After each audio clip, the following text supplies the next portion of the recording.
Jake Morrison stood at the big window of his ship, looking out at the stars. He was the top admiral of Earth's space navy, and today was different from any other day in human history. His ship, the Defender, was the biggest and strongest ship humans had ever built. But even Jake knew it might not be enough for what was coming. The first sign came from the deep space sensors. Lieutenant Amy Davis was watching the screens when she saw something that made her heart stop.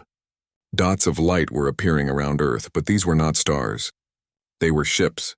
Alien ships. Hundreds of them. "Admiral Morrison, you need to see this," Amy called out. Her voice was shaking a little. Jake walked over to her station and looked at the screen. What he saw made him take a deep breath. 300 alien ships had appeared around Earth like a giant circle. They were big, much bigger than any human ship. Some looked like crystals that glowed with strange light. Others were dark and covered with what looked like metal spikes. A few seemed to be made of living tissue that moved and pulsed like a heart. Captain Lisa Grant was in charge of talking to other ships and listening for messages. She turned to Jake with wide eyes. "Sir, we're getting a message from them." It's in perfect English. The message played on all the screens in the ship. A deep voice spoke clearly. "People of Earth, you are now surrounded by the Galactic Coalition. We have come to add your world to our empire. You have 72 hours to give up your planet. If you refuse, we will destroy every human being. This is your only warning." Jake felt his stomach turn cold, but he kept his face calm. He had been a soldier for 30 years, and he knew that showing fear would make his crew afraid too. "Lisa, send a message to Earth Command. Tell them we have first contact and it's not friendly." Down on Earth, President Richard Hayes was having lunch when the call came in. Within an hour, he was sitting in a big room under the White House with all the top military people. General Paul Stewart spread out papers on the table showing Earth's defenses. "We have 60 ships that can fight in space," Paul said. "The aliens have 300. Their technology looks to be hundreds of years ahead of ours. On paper, we don't stand a chance." Richard looked around the room at the faces of his advisors. Some looked scared. Others looked angry. A few just looked tired, like they had been expecting this day for a long time. "What about Dr. Burke's research?" asked General Kate Wilson. "She's been studying alien signals for months." Dr. Helen Burke was a small woman with gray hair who spent most of her time looking at data that would make most people's heads hurt. She had been quiet during the meeting, but now she stood up and walked to the front of the room. "I've been listening to their communications," Helen said. "The Coalition thinks we're weak because we fight each other so much. They think our planet is dirty and chaotic. They see all of this as proof that we're a simple species that will be easy to control." "Aren't they right?" asked Secretary of Defense Tom Clark. "We do fight wars. Our planet does have pollution and diseases. How is that good for us?" Helen smiled for the first time that day. "Because every problem we've faced has made us stronger. These aliens come from clean, peaceful worlds. They've never had to deal with the kinds of challenges that shaped us. Each species in their coalition has a weakness, and I think we accidentally became immune to all of them." Back in space, Commander Steve Phillips was getting his ships ready for battle. Steve had fought in 3 different wars on Earth, and he knew that sometimes the side with fewer guns could still win if they were smart and brave. The alien ships were moving into position around Earth like pieces on a chessboard. Each group had different shapes and colors, showing they came from different worlds. Jake counted 12 different types of ships, which meant 12 different alien species had come to conquer Earth. "Sir," said Captain Tony Miller over the radio, "my scouts are picking up different energy readings from each group. It's like they all use completely different technology." Jake thought about this. If the aliens all use different technology, maybe they weren't as united as they seemed. Maybe each species had joined this coalition for their own reasons, and they didn't really trust each other. "Lisa, are you picking up any talk between the alien groups?" Jake asked. Lisa listened to her equipment for a moment. "Yes, sir, but it's strange. They're not talking to each other much. Each group seems to be following orders from their own commanders, but they're not working together like a real team." This gave Jake an idea. If the aliens weren't really working as one big army, maybe Earth could deal with them one group at a time. It would still be hard, but it was better than fighting all of them at once. Dr. Burke's voice came over the radio from Earth. "Admiral Morrison, I'm sending you files on each alien species. The crystal ships are called Zephyrians. They can turn invisible and pass through walls, but I think Earth's magnetic field might mess with their technology. Jake looked at the data on his screen. The Zephyrians were supposed to be the fastest and most dangerous fighters in the galaxy. But Helen was right. Their technology worked by using very specific energy patterns, and Earth's natural magnetic field was wild and unpredictable. All ships, this is Admiral Morrison, Jake said into his radio. We're not running away and we're not giving up. These aliens think they know what humans are like, but they're about to learn something new. Earth has never been conquered, and today won't be the first time. The crew on the Defender cheered, and Jake could hear similar cheers coming from the other human ships. They were outnumbered and outgunned, but they were fighting for their home, their families, and their future. As the alien deadline got closer, Jake watched the enemy ships and waited. The aliens had made one big mistake. They thought humans were weak because they had survived on a dangerous, chaotic planet. They didn't understand that surviving on Earth had made humans into something the galaxy had never seen before. The real fight was about to begin. The crystal ships moved first. The Zephyrians were known across the galaxy as the fastest killers in space. Their ships looked like giant diamonds that caught the light from Earth's sun and threw it back in rainbow colors. But these beautiful ships carried weapons that could tear apart a planet. Admiral Jake Morrison watched from the bridge of the Defender as 30 Zephyrian ships broke away from the main alien fleet. They moved toward Earth's orbital defense stations like deadly ghosts. The strange thing was they seemed to flicker in and out of sight as they flew. They're using some kind of phasing technology, reported Captain Lisa Grant. Our sensors can barely track them. It's like they're only half real. Lieutenant Amy Davis was at her station watching the readings from Earth's magnetic field sensors. These sensors had been built to watch for solar storms that might damage satellites. But now Amy noticed something odd about the numbers on her screen. Admiral, the magnetic field readings are going crazy near those crystal ships, Amy said. It's like Earth's natural magnetic field is fighting with their technology. Jake remembered what Dr. Helen Burke had told them about the aliens' weaknesses. Each species had evolved on worlds very different from Earth. The Zephyrians came from a planet with a stable, predictable magnetic field. Earth's wild, chaotic magnetic field was something they had never encountered. Amy, can you boost the magnetic field generators on our defense stations? Jake asked. Yes, sir, but it might damage our own equipment, Amy replied. Do it anyway, Jake ordered. And send this information to all our ships. Down on one of the orbital stations, Captain Tony Miller got the message, just as the Zephyrian ships reached his position. Tony had been a pilot for 15 years, and he had fought in battles where the odds were bad. But he had never fought enemies who could turn invisible. The first Zephyrian ship tried to phase through Tony's station like it wasn't there. This trick had worked on 1,000 other worlds. But as soon as the crystal ship hit Earth's magnetic field around the station, something went wrong. The ship flickered like a broken television and suddenly became solid again. Sparks flew from its crystal surface and it started spinning out of control. Tony didn't waste time wondering what happened. He fired every weapon his station had at the confused alien ship. The crystal ship exploded in a shower of rainbow light. Pieces of it bounced off Tony's station like glittering snow. But more importantly, the other Zephyrian ships saw what happened and started to panic. All ships, this is Admiral Morrison, Jake announced over the radio. The magnetic field is making them solid. Get close to Earth where the field is strongest. Captain Frank Turner was flying his fighter ship, the Resilient, when he got Jake's order. Frank had always been a little crazy as a pilot. He liked to fly close to dangerous things just to prove he could do it. Now his crazy flying style was exactly what Earth needed. Frank dove his ship down toward Earth's upper atmosphere, where the air was thin, but the magnetic field was very strong. The Zephyrian ships that were chasing him followed, confident that they could phase through any attack he tried. But as soon as the alien ships entered the strong magnetic field around Earth, their phasing technology failed completely. They became solid and heavy, and the thin atmosphere started to slow them down. Frank spun his ship around and started shooting at the confused aliens. Dr. Burke's voice came over the radio from her laboratory on Earth. The Zephyrians evolved on a world with a perfectly stable magnetic field. Their brains and their technology both depend on that stability. Earth's chaotic magnetic field is like poison to them. This explained why the crystal ships were having so much trouble. The alien crews inside were getting sick from the magnetic chaos. Their technology was designed to work in perfect conditions, but Earth was anything but perfect. More human ships began using Frank's tactics. They flew close to Earth where the magnetic field was strongest and waited for the Zephyrians to follow. Every time an alien ship tried to phase through a human ship or weapon, the magnetic field made them solid at the worst possible moment. Captain Bill Jackson was commanding a group of fighters near the moon when he had an idea.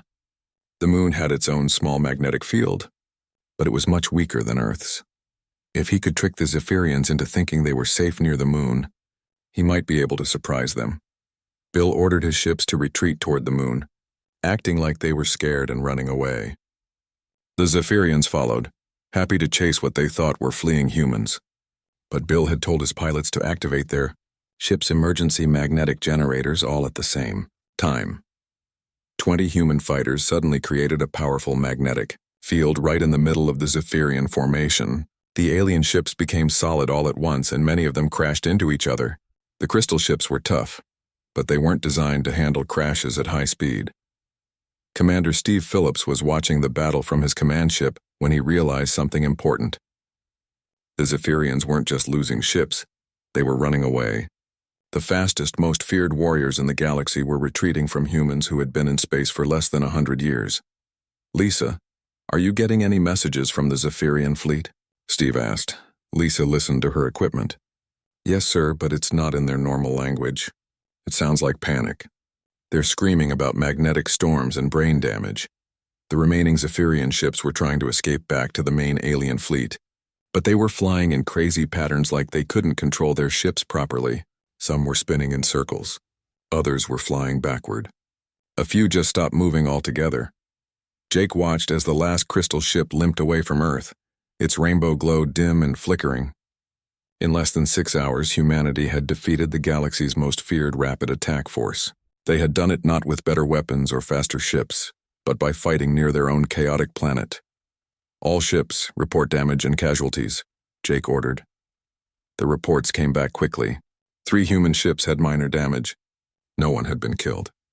The Zephyrians had lost 22 ships, and the rest were too damaged or confused to fight. Dr. Burke's voice came over the radio again. "Admiral, this is just the beginning. The other alien species will try different attacks, but they all have weaknesses. Earth's chaos is our strength." Jake looked out at the remaining alien ships in the distance. There were still over 250 enemy vessels out there, representing 11 different species. But for the first time since the aliens arrived, Jake felt hope. The Zephyrians had learned a hard lesson. Earth was not a peaceful, predictable world like the ones they knew. It was a wild, chaotic planet that had shaped humans into something the galaxy had never seen before. And the other alien species were about to learn the same lesson. After watching the Zephyrians retreat in confusion, the other alien species knew they needed a different approach. The hegemony of Keth stepped forward next. Their ships were dark green and looked like they were made of living tissue. They pulsed and moved like giant hearts floating in space. The Kethians were masters of biological warfare. They had conquered 47 worlds by releasing diseases that weakened other species before invasion. Their method was simple and effective. Drop plague bombs on a planet, wait for the population to get sick, then land and take over. Commander Bill Jackson was monitoring the alien communications when he heard the Kethians talking to their fleet commander. "Target species shows typical biological vulnerabilities," one alien voice said. "Deploying standard plague protocols. Estimated planetary weakness within 72 hours. Bill immediately contacted Dr. Sarah Kim at the Global Health Defense Center on Earth. Sarah was the best disease fighter humanity had. She had stopped 3 major epidemics and helped create vaccines for dozens of dangerous illnesses. "Sarah, we've got incoming biological weapons," Bill reported. "The aliens are about to try to make us all sick." Sarah looked at her screen showing Earth's health monitoring systems. "I've been tracking unusual particles entering our atmosphere for the last hour. Whatever they're dropping, it's definitely designed to attack living tissue." The Kethian plague ships moved closer to Earth and began releasing clouds of microscopic weapons into the atmosphere. These biological agents were carefully designed to attack any carbon-based life form on every other world the Kethians had conquered. These plagues had worked perfectly, but Earth was not like other worlds. Dr. Helen Burke had been studying the Kethian biology data, and she discovered something amazing. The aliens came from a world that was perfectly clean. They had eliminated all diseases from their planet thousands of years ago. Their immune systems were designed to work in a sterile environment. "Sarah," Helen called over the radio, "the Kethians have never dealt with a dirty planet like Earth. Their diseases are designed to attack clean species, not messy ones like us." Sarah understood immediately. Humans had evolved on a planet full of bacteria, viruses, and parasites. The human immune system was like an army that had been fighting wars for millions of years. It was tough, experienced, and ready for anything. The first Kethian plague bombs hit major cities around Earth. In New York, London, Tokyo, and dozens of other places, alien diseases began spreading through the air and water. The Kethians watched their sensors and waited for reports of mass sickness, but the reports never came. Instead, something unprecedented happened. Major Claire Roberts was running the medical response team in New York when she noticed something strange. People who were exposed to the alien diseases weren't getting sick. Instead, they seemed to be getting healthier. "Dr. Kim, you need to see this," Claire reported. "The alien viruses are in people's blood, but instead of making them sick, they seem to be helping their immune systems work better." Sarah looked at the medical data coming in from around the world. The results were the same everywhere. Human immune systems were not just fighting off the alien diseases. They were adapting them and turning them into weapons against the aliens themselves. "It's incredible," Sarah said to her team. "Our immune systems are treating these alien viruses like new tools. We're not getting infected. We're getting upgraded." Dr. Burke explained what was happening. Humans evolved with millions of different bacteria and viruses. Our immune systems learned to work with beneficial microbes while fighting harmful ones. The Kethian weapons are sophisticated, but they're designed for sterile environments. Our immune systems are treating them like helpful partners. Captain Frank Turner was flying patrol near the Kethian fleet when Sarah contacted him with an unusual request. "Frank, we need you to collect some of the human-adapted alien viruses and spray them toward the Kethian ships." "You want me to use biological weapons?" Frank asked, surprised. "Not exactly," Sarah replied. "You'd be returning their own weapons to them, but changed by human biology. Our immune systems have turned their plagues into something that attacks sterile environments." Frank's medical ship, the Immunity, was equipped with systems for dealing with biological threats. But today, those systems would be used in a way their designers never imagined. Frank collected samples of the modified alien viruses from Earth's atmosphere and prepared to deliver them back to their creators. The Kethians were confused by the lack of sick humans on Earth, but they assumed their weapons just needed more time to work. They moved their ships closer to the planet to drop more plague bombs. This put them right where Frank wanted them. Frank released clouds of the human-modified viruses toward the Kethian fleet. The alien sensors detected the biological agents, but their computers identified them as their own weapons. The Kethian ship's defensive systems let the modified viruses pass through their shields without resistance. What happened next shocked the entire alien coalition. The human-adapted viruses spread through the Kethian ships like wildfire. But instead of making the aliens sick in the usual way, the viruses attacked the sterile environments the Kethians needed to survive. The Kethian ships began reporting system failures as their perfectly clean air and water became contaminated with Earth-style bacteria. The aliens, who had never dealt with infectious diseases, had no idea how to fight an infection that their own immune systems couldn't recognize. Captain Amy Davis was monitoring the alien communications when she heard panic in the Kethian voices. "Biological contamination spreading through all decks," one alien reported. "Life support systems failing. Crew experiencing unknown symptoms." Dr. Sarah Kim explained what was happening to the alien crews. The Kethians sterilized themselves generations ago to prevent any biological contamination. But now they're being exposed to the chaotic biological environment that humans live in every day. Their bodies can't handle it. The Kethian plague ships designed to spread disease to other species were becoming plague ships in a completely different way. The human-modified viruses were turning their sterile environments into something like Earth's messy, bacteria-filled biosphere. Admiral Jake Morrison watched as the Kethian fleet began to retreat. Their dark green ships were moving erratically, and several had stopped responding to communications from the rest of the alien coalition. "Jake," Dr. Burke's voice came over the radio. "The Kethians are experiencing what we call biological culture shock. They're not just getting sick. Their entire understanding of biology is being challenged. Lieutenant Gary Turner was flying reconnaissance near the retreating Keithian ships when he detected something unusual. "Admiral, I'm picking up escape pods launching from the alien ships. It looks like they're abandoning their vessels." The Keithians were evacuating their own ships to escape the biological contamination that was spreading through their fleet. Ships that had conquered dozens of worlds were being abandoned because they had been exposed to the normal bacteria that humans lived with every day, Commander. Steve Phillips received a message from the Keithian fleet commander. The alien's voice sounded weak and confused. "How do you survive in such biological chaos?" The alien asked. "Your planet is covered with infectious agents that should kill any intelligent life." Steve smiled as he replied, "That's exactly why we're still here. We didn't just survive the chaos, we became part of it." The hegemony of Keth had learned a painful lesson. Their biological superiority was useless against a species that had evolved in Earth's bacterial soup. What they saw as contamination, humans saw as normal life. The galaxy's masters of biological warfare had been defeated by humanity's refusal to be clean.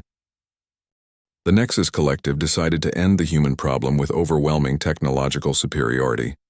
Their ships were massive gray cubes covered with sensors and communication arrays. They looked more like floating computers than warships, and in many ways, that's exactly what they were. The Nexus had achieved something no other species in the galaxy had managed: perfect artificial intelligence. Their ships, weapons, and even their society were run by AI systems that could think faster and more logically than any biological brain. They had not lost a war in over 1,000 years. Admiral Jake Morrison watched as the Nexus motherships opened like giant mechanical flowers. Millions of small drone fighters poured out like angry metal bees. Each drone was controlled by the Nexus AI network, which could coordinate attacks with perfect timing and efficiency. Engineer Ray Cooper was working frantically in Earth's Cyber Defense Center when he saw the scope of what they were facing. "Admiral, I'm counting over 3 million individual attack drones. Each one is capable of learning from our tactics and adapting in real time." Ray had spent his career fighting computer viruses and hackers, but this was completely different. The Nexus AI was not just smart, it was logical in a way that human minds could barely understand. Every decision was based on mathematical probability and strategic efficiency. "Ray, what do we know about how their AI thinks?" Jake asked over the radio. "It's pure logic, sir," Ray replied. "No emotions, no random thoughts, no mistakes. It calculates the best possible action and takes it every time. Against any normal enemy, it would be unbeatable." But Dr. Helen Burke had been studying the Nexus communications, and she had noticed something interesting. "The AI is having trouble predicting human behavior," she reported. "It keeps running calculations on our previous battles, but our tactics don't follow any logical pattern." This gave Ray an idea. If the Nexus AI was designed to fight logical enemies, maybe it couldn't handle an enemy that refused to be logical. Human beings were famous throughout their own history for doing things that made no sense from a strategic point of view. "Colonel Beth Martinez," Ray called to the leader of Earth's fighter squadrons, "I need you to do something that's going to sound crazy." Beth had been a pilot for 20 years and she had heard plenty of crazy ideas. But Ray's plan was different. "I want you to fly attack patterns that make no tactical sense," Ray explained. "Use weapons in ways they weren't designed for. Do things that no logical mind would ever do." Beth looked at her screen showing the approaching drone swarms. "You want us to fight badly on purpose?" "Not badly," Ray said. "Chaotically. Unpredictably. In ways that the AI can't calculate or understand." Beth passed the orders to her pilots. Captain Tony Miller laughed when he heard what they were supposed to do. "So we're going to fight like humans instead of like computers?" "I can do that." The first wave of Nexus drones attacked in perfect formation. Each drone knew exactly where it should be and what it should target for maximum efficiency. But the human pilots did something the AI had never encountered before. They ignored all tactical logic. Tony flew his fighter in a spiral pattern that wasted fuel and exposed him to enemy fire. But when the drones tried to predict where he would go next, they calculated based on efficient flight paths.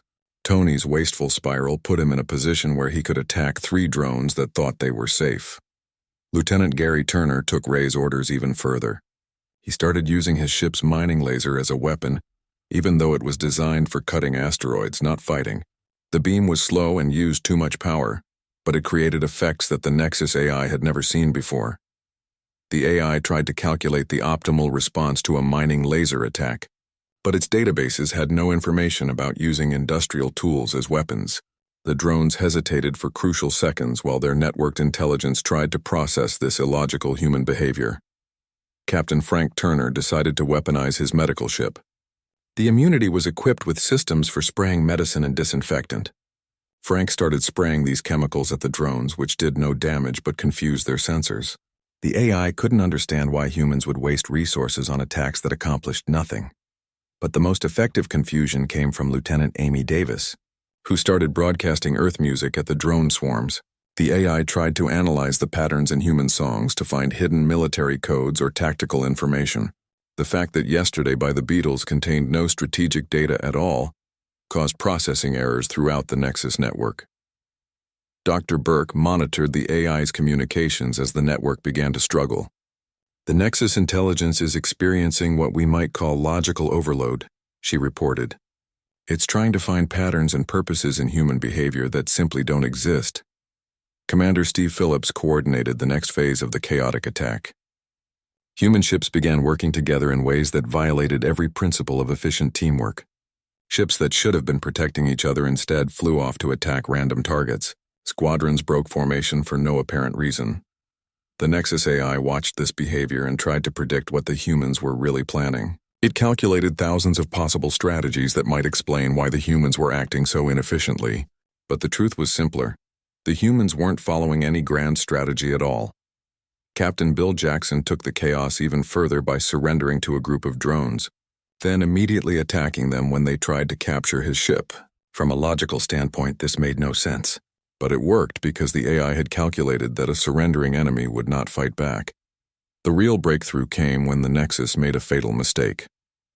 The AI decided to capture some human pilots to study their illogical thinking patterns. When the drones captured humans to the Nexus network for interrogation, something unprecedented happened. Human consciousness, with all its random thoughts, emotions, and irrationality, flowed into the perfectly logical AI system. Ray Cooper, who had volunteered to be captured for this purpose, started thinking about everything except military tactics. What he had for breakfast, a song his mother used to sing, the feeling of rain on his face.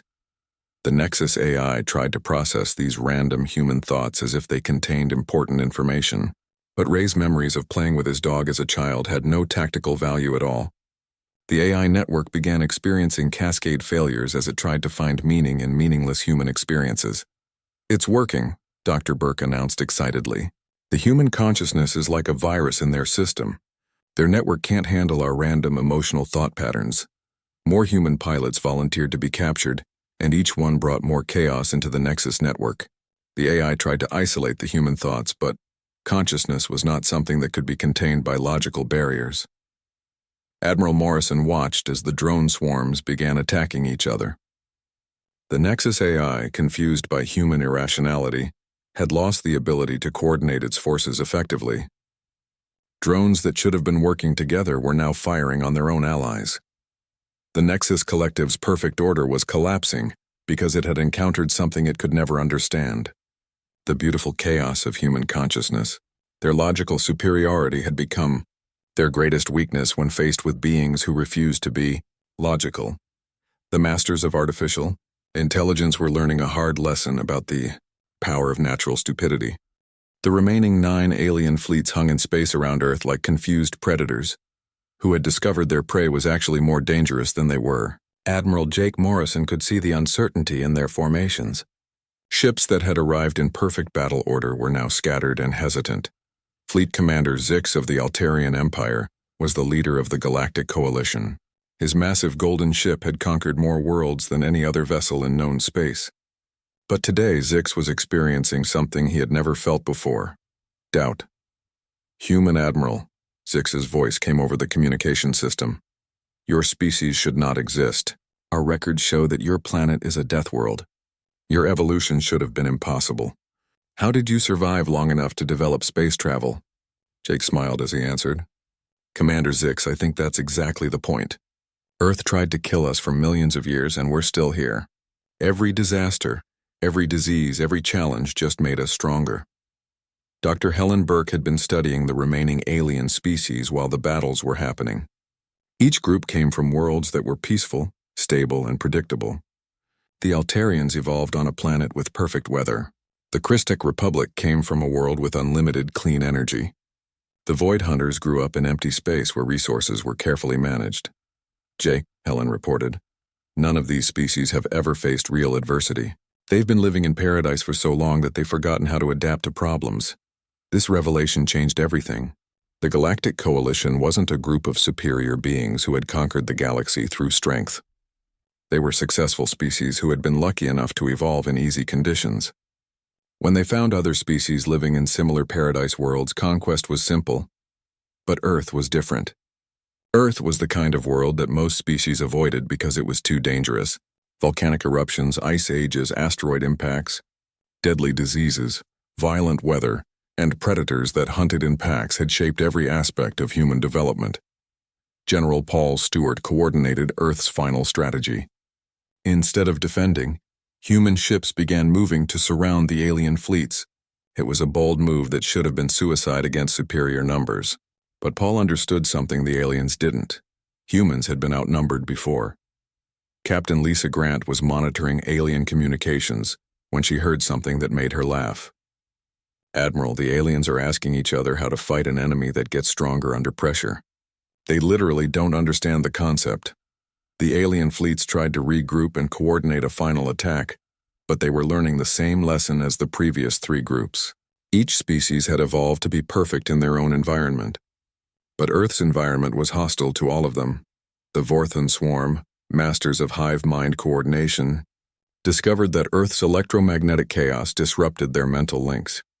Their perfectly coordinated attacks fell apart when their ships couldn't communicate properly with each other.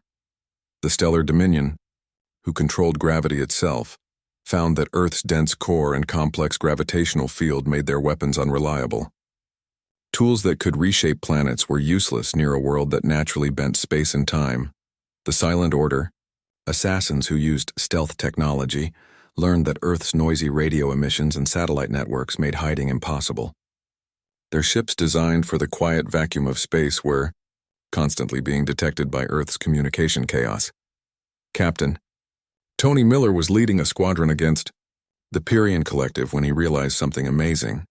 "Admiral, these aliens aren't just losing because of our environment. They're losing because they don't know how to lose." Tony was right.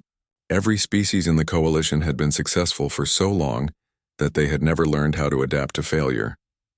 When their perfect tactics didn't work, they had no backup plans. When their superior technology failed, they panicked instead of improvising.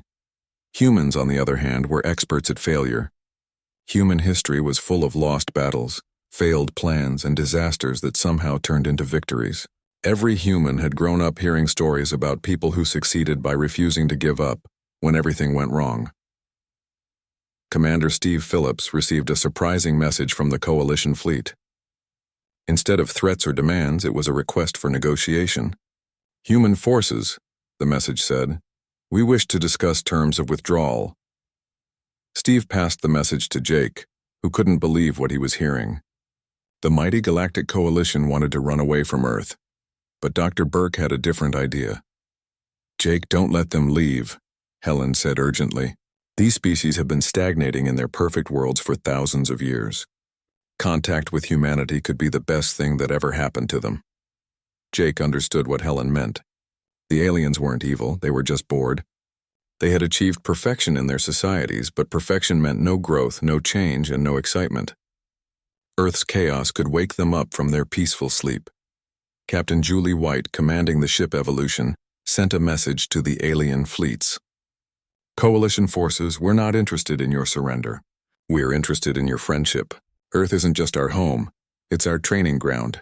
We can teach you how to grow stronger through adversity." The response from the aliens was immediate and surprising. Instead of fear or anger, many species expressed curiosity. They wanted to know how humans had turned their weaknesses into strengths. They wanted to understand how chaos could create order. Admiral Morrison made a decision that would change the galaxy forever. "All Coalition fleets, you're welcome to establish diplomatic relations with Earth. But if you want to learn from us, you'll have to do it our way. No conquest, no domination, just cooperation and mutual growth. The Altarian Empire was the first to accept. Commander Zix brought his ship close to Earth and opened formal communications. Human Admiral, we have ruled over 100 worlds, but we have learned nothing new in 1,000 years. Teach us how to face challenges again. Other species followed. The Christek Republic wanted to learn about human innovation. The Void Hunters were interested in human exploration techniques. Even the defeated Zephyrians returned to study how humans thrived in magnetic chaos. Dr. Burke established the first interspecies adaptation center on Earth's moon. Alien visitors could come to study human techniques for dealing with problems, but they had to agree to help solve Earth's challenges in return. It was partnership, not domination. The galaxy began to change. Species that had been stagnant for millennia started growing again.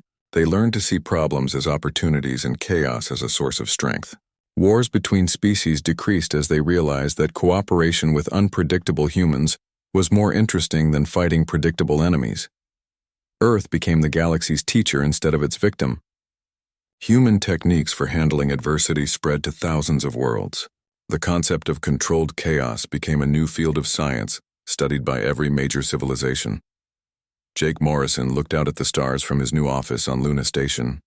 Ships from dozens of species came and went regularly, bringing new challenges and new opportunities. The Galactic Coalition still existed, but now it was focused on exploration and growth instead of conquest. Helen, Jake said to Dr. Burke, who was now Earth's first alien relations advisor, do you think we did the right thing? Helen smiled as she watched a group of young Altarians learning how to handle emergency situations from human instructors. Jake, for the first time in galactic history, every species is learning and growing together. I think we did something better than the right thing. We did the human thing. The galaxy had expected to find a primitive world to conquer. Instead, they had found teachers who showed them that strength comes not from perfection, but from the ability to adapt, grow, and thrive in chaos. Humanity had won not just a battle, but the chance to help an entire galaxy become stronger. And across the stars, other primitive worlds began to wonder, what other lessons might the galaxy learn from species that refused to give up?